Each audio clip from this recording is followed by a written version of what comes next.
जो व्यक्ति अपने कर्मों को शांति और गुप्तता से करता है वो न केवल सफलता प्राप्त करता है बल्कि मानसिक शांति भी पाता है। जीवन में हम सभी कुछ न कुछ बड़ा करना चाहते हैं, लेकिन अक्सर हम अपने सपनों, योजनाओं और फैसलों की बातें दूसरों से बांट देते हैं, कभी तारीफ पाने के लिए, कभी सहमति के लिए। लेकिन भगवान बुद्ध ने कहा था, जब तक फल ना आ जाए तब तक बीज अपने फूलों की शोखी नहीं बगड़ाता। यानी जब तक आपका काम पूरा ना हो जाए उसे गुप्त रखना ही समझदारी है। गुप्त रूप से काम करने की 5 महत्वपूर्ण लाभ। एक, बिना दिखावे काम करने से अहंकार नहीं आता। बुद्ध ने सिखाया, जहाँ प्रदर्शन होता है वहाँ सच्चा ध्यान नहीं होता। जब हम चुपचाप कार्य करते हैं तो ध्यान कार्य पर होता है, प्रसार पर नहीं। 2, नकारात्मक और इच्छा से बचप होता है। संसार में सभी लोग आपके लोभ की कामना नहीं करते।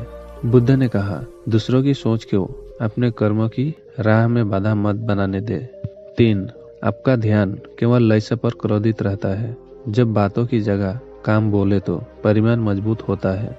4, मन शांत और स्थिर बना रहता है। जब हम हर चीज दुनिया को बताने की जल्दी में नहीं रहते तो हमारे भीतर धैर्य और स्थिरता आती है। 5, कर्म की शक्ति पर भरोसा बढ़ता है। फल की चिंता नहीं होती, सिर्फ अपने प्रयास पर ध्यान रहता है। यही सच्चा ध्यान है। एक बार एक युवक बुद्ध से पूछा, भगवान, मैं जब भी अपने नए काम की शुरुआत करता हूँ लोग मजाक उड़ाते हैं या रुकावट डालते हैं, मैं क्या करूँ? बुद्ध ने मुस्कुराते हुए कहा, युवक, जैसे बीज को अंधेरे में रखा जाता है ताकि वो सुरक्षित अंकुरित हो, वैसे ही तुम्हारे विचार भी तब तक दुनिया से छिपे रहने चाहिए जब तक वो परिपक्व ना हो जाए। शांत रहकर काम करो, सफलता खुद बोल उठेगी। इसीलिए मित्रों, यदि आप जीवन में कुछ महान करना चाहते हैं तो अपने काम को शांति से कीजिए। बातें नहीं, कर्म बोलेगी।